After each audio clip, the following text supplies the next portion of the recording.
Breaking news yesterday. This is, I guess, slightly delayed news because we had to wait until the day we come back on to record. Seth Trimble is injured and going to miss time. Now, I got to be honest, I saw this hit my timeline last night, and all I've seen is the general vague he injured something report. I believe there's a broken bone and a pretty direct timeline on what to expect, but I don't even know the specifics. I was waiting for you to bring me up to speed. Riley Davis, North Carolina's own, here to give us the latest. What happened to Seth Trimble? So from what I've heard, what I've seen, the reports say it's a broken bone in his forearm, I believe in his left arm, so non-shooting arm. So at least that's the one positive to take away. Been a lot of speculation on whether or not it was in a weightlifting accident. There was some tweet that went viral about it, him getting smashed with a medicine ball. I don't think that is accurate, although there's been a lot of like chatter in UNC circles that it was like just a weightlifting accident. So sounds, when you put it that way, like to me, a weightlifting accident is much scarier than even doing it on the court, just when you get other weights involved. But if the timeline is 6 weeks, I think his mom posted on her Instagram story that she expects him to be out 6 to 8 weeks or something like that. I think Carolina can survive. I mean, that would put him back early January, right at the start of conference play. Means they would probably be without him for Kentucky. That's the big one left on the schedule. Of course, there's also Michigan State, Georgetown, Ohio State. Those are the other non-conference bouts with power conference opponents. But yeah, obviously Kentucky feels like the major one, the one that would be. I mean, I don't want to rule out Michigan State what they did over this past weekend. They have Izzo, who just I thought Izzo reminded us in that game against Arkansas that he can still coach circles around your favorite coach. I fully expect him to bring his A game to the Fort Myers tip-off when he plays UNC. So I'm not trying to overlook any of these opponents, but it's just from a Carolina fan standpoint, if you're thinking through like which matchup will it probably hurt the most to lack Seth, you can't help but say it's Kentucky. That's the obvious one. Is there are any of these like MTEs or any events? They're not, right? The one against Michigan State, St. Bonaventure is also playing in that. I know Carolina plays St. Bonaventure. I believe it's the Tuesday before Thanksgiving, and then they play Michigan State the Wednesday before Thanksgiving. I'm not positive on the exact dates, but I know they play St. Bonaventure and Michigan State back to back in Fort Myers. Okay, so it's just like a cute little. Okay, got it. It's like But a no, it's like no, like win a game and then a new opponent that's unseen yet is waiting for you. correct. So yeah, it's an MTE, but it's like an MTE silly face, so to speak. Okay. So obviously, get well, Seth. I'll share those sentiments more from my end in just a second. But my instant reaction was to schedule watch, similarly to how you just were. And come to find out, my wandering eyes were unaware that North Carolina plays one team that is analytically as good as Kansas until February 7th. What? Since when Yeah, is that how these schedules are made? I mean, I'm not knocking it, by the way, but on a serious note, to your point, like, yeah, I think we could lose Seth and survive for 2 months. When you said that out loud, I was like, no way. Have you seen the state of your backcourt? And then I looked at the schedule and I was like, oh, yeah, you're fine. The hardest game you have is Michigan State outside of, like, okay, lose to Kentucky by 90. Who cares? You might start the season like 20-1. Even without Seth Trimble, if the team that showed up against Kansas holds true without Seth Trimble. yeah, it's a soft schedule. I think that was much heavily debated among Carolina circles. I was critical of it. I feel like looked at the schedule and thought it was an overcorrection from last year where they played basically the entire top 10, it felt like before January. And I don't think you had to go that extreme, but I'm not exactly enthused to watch a bunch of bye games, you know? And even some of the bye games, it's like we play Radford tomorrow night. Radford's a Big South favorite with some former power conference guys, and this is where I do want to duck smoke. Let me be clear, Greg. Like, if you're gonna schedule bye games, schedule sub 250 teams and just pound them. Don't schedule these like 100 to 150 teams, or at least a bunch of them. And so that even I don't know, just because Carolina has. They have underachieved a good bit over the past 4 years. There's part of me that's even a little bit fearful in some of these bye games that without Seth, Carolina can get picked off. But most likely, these games coming at home, they should be able to win. They should still be able to beat Georgetown, who looked good over the weekend at home without Seth. They're games they should be able to survive. I just hate it for him because he's someone who waited his turn, who dealt with a ton of criticism from the fan base, skepticism from the fan base, and has largely been good to start the year. He was awesome in the second half against Kansas, and I think was even given the freedom of an RJ Davis or Caleb Love type with his shot selection. He was taking off the dribble threes, not making them, but taking them no less. Like hopefully they start to fall, but it seems like he has a ton of trust from Hubert and really was going to step in as the guy in the backcourt. So yeah, it's a huge blow without him. Even if I think, well, for I should say, it's a huge blow just in the sense of losing a guy who is a veteran leader and really good defender, rebounder, and can go get in the paint. Losing him for an extended period of time hurts, even if I think Carolina can do okay on the court. Yeah, Ken Palm has you favored in 21 of your first 22 games.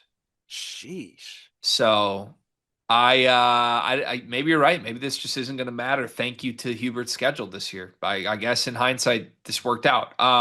Feel terrible for Seth. I love Seth Trimble. I think I'm well documented on that. I am also well documented on like not really saying a lot of nice things about North Carolina in recent years. So I think that does make my genuine appreciation for Seth Trimble even a little more meaningful than just the base stuff that I say. I have a big admiration for this kid's game. I really always have. I think he embodies a kid that has sort of just rolled with the punches, put his head down, and been productive and worked in spite of whatever situation he's been thrust into. It wasn't Mhm. his fault that last year's roster had a million guards that all wanted the basketball, just like it's not his fault that he's now hurt 2 games into the season. If it's a weightlifting injury, I'll be honest with you, I have follow up questions.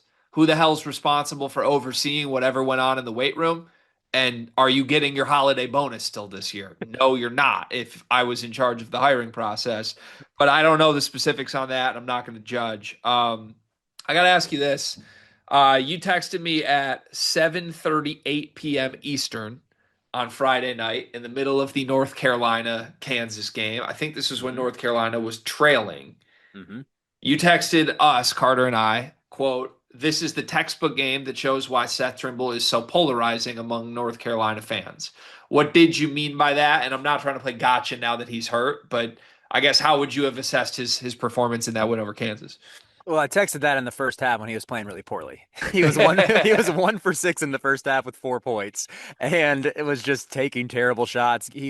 Well, I actually in hindsight, now I think about it, I don't think he was taking all that bad of shots. He just like my even the jumper is the big knock on him, and I've said this on here before. My bigger critique of his game is the tunnel vision, specifically in transition situations. And I get it; he's 6'3", 200 plus, and can jump out of the gym, like to some degree, yeah, it makes sense why he'd have some tunnel vision in transition. But it just felt like he would force the shots in the paint, got hung on the rim a couple times, or just didn't try. He almost tries to do too much around the rim sometimes and go for a crafty finish instead of a simple one. And in that moment, I was like, oh, this is kind of it right here. This is why there was so much debate about Seth among Carolina fans in the offseason of do we even want him as the starting two guard? Is he better suited to a 6 man role? Should Carolina have tried to upgrade their backcourt? And then of course he was awesome in the second half and scored like 13 or 14 points and had Bill Self praising him for blanketing Darren Peterson. Like that was he kind of showed the good side. I would even say the great side of his game in the second half. And I don't know, even beyond just the defense and the rim pressure, his rebounding is really important. And I think that might be felt even a little more noticeably for Carolina than his defense right now is just having a guard who rebounds his position that well. Up until like a Van Allen Lubin hot streak to end last season, he was UNC's leading rebounder. I think Van Allen might have averaged like 0.2 rebounds per game more than him last season. And that was something he did that throughout the year, non-con into ACC play, where he got on the glass really well, especially for his size. And I mean, as much as I love Luka Bogovac, I don't think Bogovac is giving you that on the glass. I don't think Jonathan Powell is giving you that on the glass either. And those are probably the two who are going to see an uptick in minutes. Yeah, I think you're right. I also think you have the front court to survive this. It Mhm. honestly is probably just, hey, Caleb Wilson, we need 11 rebounds from you now, not seven. I think he's capable of that. I think Vasar can be better there. I think your front court is good enough that you can survive the rebounding that losing a guard hurts. The thing for me is more the pressure this is going to put on the point guard. Mhm. Because say what you want about Seth and the polarizing figure he's become, he's also a guy that what he is able to bring you in transition with the basketball kind of eliminates some of the half court concerns you might have with whoever's bringing the ball up. Because you get so many possessions just every game off like, oh, lightning strike, Seth just made another layup. Right. Now it's not going to be as easy. It's going to put a lot of pressure on multiple guys. Kai and Evans for sure, who I thought looked good enough against Kansas. He impressed me. Caleb Wilson also is just going to be asked to do more, which may not be a bad thing because he looks like one of the best players in North Carolina history. The question for me is who's going to actually step up and fill the vacancy here? Is it Bogovats? Is it one of the freshmen? Are you bringing in Powell to play way more than he did against Kansas? What are you kind of hoping the outcome is? And I think I know your answer. It's going to be Luca, right? Yeah, so even before the Seth injury, I kind of thought, he only played, I think he played 19 minutes total against Kansas, six in the second half. And I see the decision making behind it with Hubert. It was when like Carolina, he was in there early, hit a big three to add to like during Carolina's run that put them up 10. But then he came out for Stevenson. And I mean, their defense was working with Stevenson in there. I think Stevenson's been fantastic defensively so far this season. So something that Hubert does in big games, he doesn't really use his bench much. He finds a lineup and he rides it for 10-minute stretches. He's done that throughout his career. In crunch time, it's like he's going to lean on what is working, sometimes to a detriment, because if it stalls out, he'll say, like, well, I thought this was working. I'm just going to ride it out and see what happens. And so that was kind of why I thought Luka didn't get off the bench. I think like maybe even the final 9 or 10 minutes in that game. But I think getting him comfortable, getting him acclimated is so important for the long-term outlook of this team because as good as Kai and Evans was in the second half, he was a no-show in the first. Bricked four three-pointers, got ripped by Melvin Council, turned it over. He might have had three or four turnovers in the first half and zero in the second, which to his credit, he rebounded insanely well. Like he to bounce back from that in your first big spot in a Carolina jersey and play like he did in the second half, I give him all the props in the world for that. But I just think there's a good chance that, he's going to battle inconsistencies this year just because he's a smallish guard transferring up a level and he's never initiated as much as he has to do for UNC. Therefore, if you bring in Luca and you're running more stuff for him, you're using him to alleviate the burden of even just initiating the offense and creating, the sooner you can get him going and get him some confidence and get him comfortable, like that's only going to make life easier on Kai and Evans. And I mean, I was sort of waiting for the moment when Hubert would turn to him over Jaron in the starting lineup. And I mean, in an injury, it's like you don't really have any choice but to start Luca now. And I think he's ready for it. I think he can handle it. And as much as I know you don't think I do, Greg, but I do like Seth Trimble. I've enjoyed watching him. I've enjoyed covering him. I'm excited to see the shooting potential of a Kai and Evans and Luka Bogovats backcourt. That has potential to be just a lights out perimeter shooting duo that can knock down logo threes. So we'll If see what that's happens with where that. it goes, I think it's going to really lead to Caleb Wilson doing everything, which I think you could argue is good. If Hmm. Caleb is good enough to actually like do that for 40 minutes a game, then yeah, I think surrounding him with shooting might be a better build than trying to have him play Batman Robin with Seth. Hmm. I'm intrigued by it at minimum. Working Seth back in when he returns is going to be interesting because if this whole build works without him, then you do get to a point where you're like, damn, this guy's really productive. Are we kind of messing everything up? I don't think it would. I love Seth Trimble, but it's going to be fascinating to watch Hubert try and deal with this as you play a bunch of non Ken Palm top 100 opponents.